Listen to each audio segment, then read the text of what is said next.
അസ്സലാമു അലൈക്കും വറഹ്മത്തുള്ളാഹി വബറകാതുഹു. ബിസ്മില്ലാഹി അൽഹംദുലില്ലാഹി വസ്സലാത്തു വസ്സലാമു അലാ സയ്യിദിൽ മുർസലീൻ വഅലാ ആലിഹി വസഹ്ബിഹി അജ്മഈൻ. അമ്മാ ബഅദ്. ഏറ്റവും ബഹുമാനം നിറഞ്ഞ മുഅ്മിനീങ്ങളെ, പരിശുദ്ധമായ ദുൽഹജ്ജ് മാസത്തിലൂടെയാണ് നാം കടന്നു പോകുന്നത്. ദുൽഹജ്ജ് 1 മുതൽ 10 വരെയുള്ള ദിവസങ്ങൾ വളരെയധികം ആദരിക്കപ്പെടുകയും ബഹുമാനിക്കപ്പെടുകയും ചെയ്യേണ്ട ദിവസമാണ്. പരിശുദ്ധമായ ഖുർആനിൽ സൂറത്തുൽ ഫജ്റിലൂടെ വൽ ഫജ്ർ വലയാലിൻ അശ്ർ, വലയാലിൻ അശ്ർ 10 രാവുകൾ അല്ലാഹു തആല സത്യം ചെയ്യാൻ വേണ്ടി കൊണ്ടുവന്ന ആ രാവുകൾ ദുൽഹജ്ജ് 1 മുതൽ 10 വരെയുള്ള ദിവസങ്ങളാണ് എന്ന് തഫ്സീർ പണ്ഡിതന്മാർ കിതാബുകളിൽ രേഖപ്പെടുത്തി വെച്ചതായിട്ട് കാണാം. അല്ലാഹു സുബ്ഹാനഹു വ തആല ഒരു വസ്തുവിനെ പരിശുദ്ധമായ ഖുർആനിൽ സത്യം ചെയ്യാൻ വേണ്ടി കൊണ്ടുവന്നിട്ടുണ്ടെങ്കിൽ ആ വസ്തുവിനിക്ക് ബഹുമാനവും ആദരവും ഉണ്ട് എന്നുള്ളതാണ് കിതാബുകളിൽ കാണാൻ സാധിക്കുന്നത്.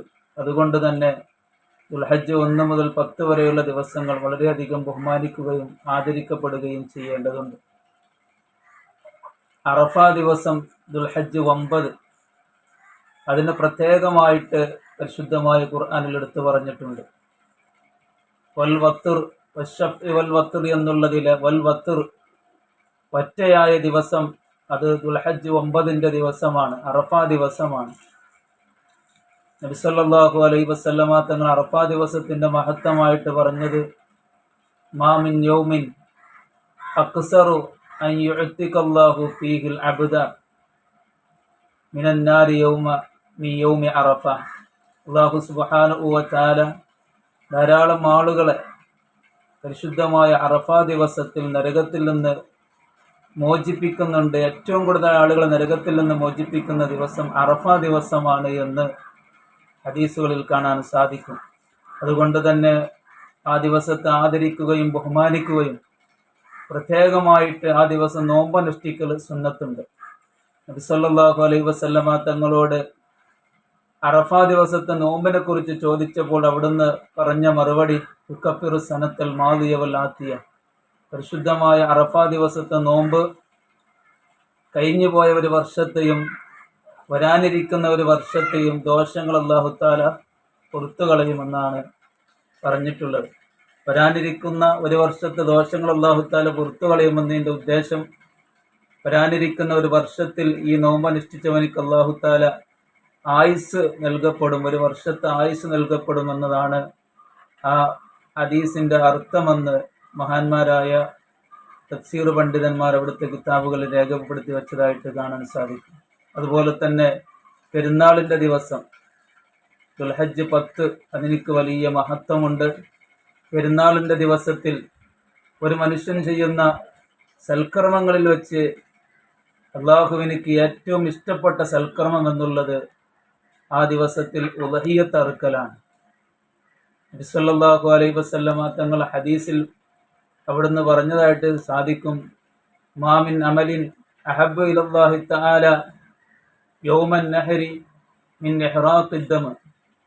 പെരുന്നാൾ ദിവസത്തിൽ ഒരു മനുഷ്യൻ ചെയ്യുന്ന ഏറ്റവും അള്ളാഹുവിനിക്ക് ഏറ്റവും ഇഷ്ടപ്പെട്ട സൽക്കർമ്മം ആ ദിവസത്തിൽ ഉളഹിയ്യത്ത് അറുക്കുക എന്നുള്ള കർമ്മമാണ്.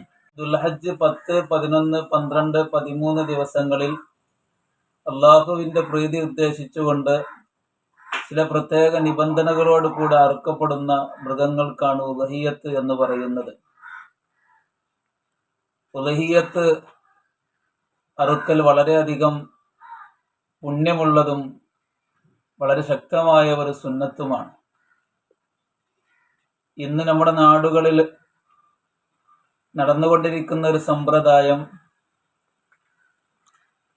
ഓരോ വർഷവും ഉളഹിയ്യത്തിന് കൂടുന്ന ആളുകൾ പിറ്റേ വർഷവും നടത്തുകയും അങ്ങനെ ഒരു വിഭാഗം ആളുകൾ മാത്രം ഉളഹിയ്യത്ത് അറുക്കുന്ന ഒരു സംവിധാനമാണ് നമ്മുടെ നാടുകളിൽ നടന്നു വരുന്നത്. പക്ഷേ നബി സല്ലല്ലാഹു അലൈഹി വസല്ലമ തങ്ങൾ പറഞ്ഞു, മൻ കാന ലഹു വസ്അത്തുൻ വലം യുളഹി ഫല്യമുത് ഇൻശാഅ യഹൂദിയൻ ഔ നസ്രാനിയ. ഒരാൾക്ക് ഉളഹിയ്യത്ത് അറുക്കാൻ കഴിവുണ്ടാവുകയും മൃഗമുണ്ടാവുകയും അതിനുള്ള എല്ലാവിധ സാമ്പത്തിക ശേഷി ഉണ്ടാവുകയും ചെയ്തിട്ട് ഉളഹിയ്യത്ത് അറുത്തിട്ടില്ലെങ്കിൽ അവൻ യഹൂദിയായിട്ടോ അവൻ നസ്രാനിയായിട്ടോ മരിക്കട്ടെ എന്ന് നബി സല്ലല്ലാഹു അലൈഹി വസല്ലമ തങ്ങൾ ഹദീസിലൂടെ പറഞ്ഞതായിട്ട് കാണാൻ സാധിക്കും. അപ്പോൾ കഴിവുണ്ടായിട്ടും ഉലഹിയത്ത് അറുക്കാത്ത ആളുകൾ അവർക്ക് മരിക്കുന്ന സമയത്ത് ഈമാൻ കിട്ടുകയില്ല എന്നാണ് ഇതിൽ നിന്ന് നമുക്ക് മനസ്സിലാക്കാൻ സാധിക്കുന്നത്. അതുപോലെ തന്നെ മറ്റൊരു ഹദീസിൽ നബി സല്ലല്ലാഹു അലൈഹി വസല്ലമ തങ്ങൾ പറഞ്ഞു, മൻ സല്ലാ സലാത്തന വനസക നുസുകന ഹുവ മിന്ന വമൻ ല യുസല്ലി സലാത്തന വലം യുളഹി ഫലൈസ മിന്ന. ഒരാൾ നമ്മുടെ പള്ളിയിൽ വന്ന് നിസ്കരിക്കുകയും ഉളുഹിയത്ത് അറുക്കുകയും ചെയ്താൽ അവൻ നമ്മിൽപ്പെട്ടവനാണ്. ഒരാൾ നമ്മുടെ പള്ളിയിൽ വന്ന് നിസ്കരിക്കാതിരിക്കുകയും ഉളുഹിയത്ത് അറുക്കാതിരിക്കുകയും ചെയ്താൽ അവൻ നമ്മിൽപ്പെട്ടവനല്ല എന്ന് നബി സല്ലല്ലാഹു അലൈഹി വസല്ലമ തങ്ങൾ പറഞ്ഞിട്ടുണ്ട്. ഇത് ഉളുഹിയത്തിന്റെ മഹത്വത്തെ അറിയിക്കുന്ന ഹദീസുകളാണ്. അതുകൊണ്ട് തന്നെ സാമ്പത്തിക ശേഷിയുള്ള ആളുകൾ, ഉളുഹിയത്തിന്റെ മൃഗം അതിനെ കരസ്ഥമാക്കിയിട്ടുള്ള ആളുകൾ, ഇതിനെ അറുക്കാൻ കഴിവുള്ള ആളുകൾ ഇതിലേക്ക് മുന്നിട്ട് വരണമെന്നാണ് നബി സല്ലല്ലാഹു അലൈഹി വസല്ലമ തങ്ങൾ പറഞ്ഞതിൻ്റെ താല്പര്യം. അതിൽ നിന്ന് കഴിവുള്ള ആളുകൾ ഒരിക്കലും പിന്മാറിപ്പോവാൻ പാടില്ല. ഉളുഹിയത്തിനക്ക് നിശ്ചിതമായ മൃഗങ്ങളുണ്ട്. കിതാബുകളിൽ നോക്കിയാൽ കാണാൻ സാധിക്കും, ഉളുഹിയത്ത് അറുക്കേണ്ട മൃഗം നഅം, ആട്, മാട്, ഒട്ടകങ്ങളെയാണ്. ആട് തന്നെ 2 ഇനം ആടുകളുണ്ട്. കിതാബുകളിൽ മഅസ്, ലഅന് എന്നാണ് അതിനെ പരാമർശിക്കുന്നത്. മഅസ് എന്ന് പറഞ്ഞാൽ ആ മഅസ് തരായുള്ള ആടുകളാണ് ഇന്ന് നമ്മുടെ നാടുകളിലൊക്കെ കണ്ടുവരുന്നത്. മഅസ് എന്ന് പറഞ്ഞാൽ അതുകൊണ്ട് ഉദ്ദേശിക്കുന്നത്, മലയാളത്തിൽ പറഞ്ഞാൽ കോലാട് എന്നാണ് അതുകൊണ്ട് ഉദ്ദേശിക്കുന്നത്. അതുപോലെ തന്നെ ലഅന് കൊണ്ട് ഉദ്ദേശിക്കുന്നത് നെയ്യാട് എന്നാണ്. മഅസ് ഉളുഹിയത്തറുക്കാൻ 2 വയസ്സ് തികയണം. കോലാടാണെങ്കിൽ അതിന് ഉളുഹിയത്തറുക്കണമെങ്കിൽ 1 വർഷം തികയുകയോ അല്ലെങ്കിൽ 1 വർഷം ആകുന്നതിന് മുമ്പ് അതിൻ്റെ പല്ല് കൊഴിഞ്ഞു പോവുകയോ വേണമെന്നാണ്. ഇന്ന് നമ്മുടെ നാടുകളിലൊക്കെ കണ്ടുവരുന്ന ആടുകൾ മഅസ് തരായ ആടുകളാണ്. അപ്പോൾ അതിനൊക്കെ 2 വയസ്സ് പൂർത്തിയാവണം, 3ാമത്തെ വയസ്സിലേക്ക് കടക്കണമെന്നാണ്. അതുപോലെ തന്നെ മാട് തരായിൽപ്പെട്ടതാണ് പശു, മൂരി, പോത്ത്, എരുമ, കാള എന്നീ മൃഗങ്ങൾ. ഇവകൾ ഉളുഹിയത്ത് അറുക്കണമെങ്കിൽ 2 വയസ്സ് തികയണം. അതുപോലെ ഒട്ടകം ഉളുഹിയത്ത് അറുക്കണമെങ്കിൽ അതിന് 5 വയസ്സ് തികയണം. ഇവകളാണ് ഉളുഹിയത്ത് അറുക്കാൻ നിശ്ചിതമായിട്ടുള്ള മൃഗങ്ങൾ. ഉളുഹിയത്ത് അറുക്കണമെങ്കിൽ ന്യൂനതകളില്ലാത്ത മൃഗങ്ങളാവണം. ന്യൂനതകളെന്ന് പറഞ്ഞാൽ മാംസം കുറഞ്ഞു പോകുന്ന രൂപത്തിലുള്ള ന്യൂനതകൾ ഉണ്ടാവാൻ പാടില്ല. ഇപ്പോൾ മാംസം കുറഞ്ഞു പോകുന്നതല്ല, മാംസം കുറഞ്ഞു പോകാൻ സാധ്യതയുണ്ടാകുന്ന രൂപത്തിലുള്ള ന്യൂനതകളോ രോഗങ്ങളോ ഉണ്ടാവാൻ പാടില്ല.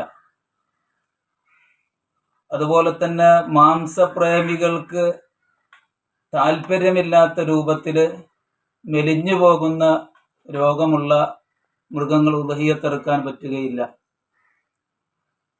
അതുപോലെ തന്നെ ഉളുഹിയത്തിൻ്റെ മൃഗത്തിൻ്റെ അകിടിൽ നിന്നോ വാലിൽ നിന്നോ അതിൻ്റെ നാവിൽ നിന്നോ ചെവിയിൽ നിന്ന് അല്പം മുറിക്കപ്പെട്ട മൃഗമാണെങ്കിൽ അതും ഉളുഹിയത്തിന് പറ്റുകയില്ല. അല്പം ചൊറിയുള്ള ഒരു മൃഗമാണെങ്കിൽ അതും ഉളുഹിയത്തിന് പറ്റുകയില്ല. നാവിൽ നിന്നോ ചെവിയിൽ നിന്ന് അല്പം മുറിക്കപ്പെട്ട മൃഗമാണെങ്കിൽ അതും ഉളുഹിയത്തിന് പറ്റുകയില്ല. അല്പം ചൊറിയുള്ള ഒരു മൃഗമാണെങ്കിൽ അതും ഉളുഹിയത്തിന് പറ്റുകയില്ല. മുഴുവൻ പല്ലുകളും കൊഴിഞ്ഞുപോയ മൃഗമാണെങ്കിൽ അതും ഉളുഹിയത്തിന് പറ്റുകയില്ല. ഇതൊക്കെയാണ് ഉളുഹിയത്തിൻ്റെ ബാധിച്ചുകൊണ്ടിരിക്കുന്ന, ഉളുഹിയത്ത് അറുക്കാൻ പറ്റാത്ത രൂപത്തിലുള്ള മൃഗങ്ങളുടെ ന്യൂനതകൾ. ഇതൊക്കെ ഉളുഹിയത്ത് അറുക്കുന്നവർ പ്രത്യേകം ശ്രദ്ധിക്കുകയും വേണം. അതുപോലെ തന്നെ നബി സല്ലല്ലാഹു അലൈഹി വസല്ലമ തങ്ങൾ ഉളഹിയത്തിനെ സംബന്ധിച്ച് പ്രത്യേകമായിട്ട് എടുത്തു പറഞ്ഞിട്ടുള്ളത് അല്ലിമു ലഹായാക്കും ഫഇന്നഹ അല സിറാത്തി മത്തായാക്കും. നിങ്ങൾ ഉളഹിയത്തിൻ്റെ മൃഗങ്ങളെ പ്രത്യേകം പരിഗണിക്കപ്പെടുകയും അതിനെ തിരഞ്ഞെടുക്കുന്ന അവസരത്തിൽ ന്യൂനതകളൊന്നും ഇല്ലാത്ത നല്ല ഭംഗിയുള്ള നല്ല കൊമ്പുകളൊക്കെ പരിപൂർണ രൂപത്തിലുള്ള മൃഗങ്ങളെ ആയിരിക്കണം. കാരണം അത് നാളെ ആഖിറത്തിൽ നിങ്ങൾക്കുള്ള സിറാത്ത് പാലത്തിൻ്റെ മുകളിലുള്ള വാഹനങ്ങളാണെന്ന് നബി സല്ലല്ലാഹു അലൈഹി വസല്ലമ തങ്ങൾ നമ്മെ പഠിപ്പിച്ചിട്ടുണ്ട്. അതുകൊണ്ട് തന്നെ സാമ്പത്തിക ശേഷിയുള്ള ആളുകൾ ഈ ഉളുഹിയത്ത് അതിൻ്റെ മേഖലയിൽ നിന്ന് ഒരിക്കലും ഒഴിഞ്ഞു മാറുന്ന ഒരു സാഹചര്യം ഉണ്ടാവാതെ ഈ ഒരു മേഖലയിലേക്ക് മുന്നിട്ട് വരണമെന്ന് ഓർമ്മപ്പെടുത്തി അല്ലാഹു സുബ്ഹാനഹു വ തആല പരിശുദ്ധമായ ദുൽഹജ്ജിൻ്റെ 10 ദിവസങ്ങൾ അതിനെ മുൻഗാമികൾ ആദരിച്ചതുപോലെ ആദരിക്കാനും ബഹുമാനിച്ചതുപോലെ ബഹുമാനിക്കാനും നമുക്കൊക്കെ തൗഫീഖ് നൽകുമാറാവട്ടെ. നബി സല്ലല്ലാഹു അലൈഹി വസല്ലമ തങ്ങൾ പറഞ്ഞു, ലാ യസ്ലു ആഖിറു ഹാദിഹിൽ ഉമ്മ ഇല്ലാ ബിമാ യസ്ലു ബിൽ അവ്വലു. ഈ സമുദായത്തിലുള്ള അവസാനം വരുന്ന ആളുകൾ വിജയിക്കുകയില്ല. മുൻഗാമികളായ ആളുകൾ ഏതെല്ലാം കാര്യങ്ങളെ കൊണ്ടാണ് വിജയിച്ചത്, ആ നന്മകൾ നമ്മുടെ ജീവിതത്തിൽ കൊണ്ടുവരാതെ നമ്മൾ വിജയിക്കുകയില്ല എന്ന്. അതുകൊണ്ട് മുൻഗാമികളൊക്കെ ബഹുമാനിച്ച 10കളാണ് ദുൽഹജ്ജിൻ്റെ 10ഉം മുഹറം, അതുപോലെ തന്നെ മുഹറം ആദ്യത്തെ 10ഉം, അതുപോലെ തന്നെ പരിശുദ്ധമായ റമദാനിലെ അവസാനത്തെ 10ഉം. ആ 10കൾ വളരെയധികം ബഹുമാനിക്കുകയും ആദരിക്കുകയും ചെയ്യണമെന്ന് ഓർമ്മപ്പെടുത്തി എൻ്റെ വാക്കുകൾ ഉപസംഹരിക്കുന്നു. അല്ലാഹു സുബ്ഹാനഹു വ തആല നല്ല രൂപത്തിൽ പരിശുദ്ധമായ ദുൽഹജ്ജ് മാസത്തെ ബഹുമാനിക്കാനും ആദരിക്കാനും നമുക്ക് തൗഫീഖ് നൽകുമാറാവട്ടെ. ആമീൻ. വആഖിറു ദഅവാനാ അൽഹംദുലില്ലാഹി റബ്ബിൽ ആലമീൻ. അസ്സലാമു അലൈക്കും വറഹ്മത്തുള്ളാഹി വബറകാതുഹു.